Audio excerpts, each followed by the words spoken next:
Ал енді Асеке міне дүбірлі той деп барлығымыз келіп жатырмыз. Міне айтады ғой, той десе Кубасы да молодец деген сияқты. Ал енді бүгінгі көңіл күйіңіз қалай? Көңіл күйім керемет.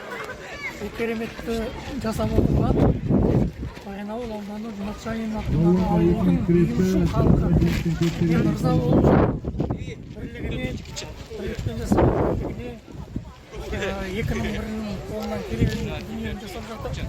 Ауылдың игілігі үшін Дұрыс айтасыз. тойымыз әсіресе балаларға, жастарға жасалған.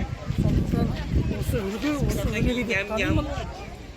Бұл аймағымыздың кешегі қалжыңдайтынымыз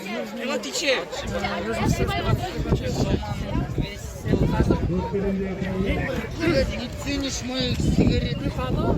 Жақсы балаларына тәрбие боларлық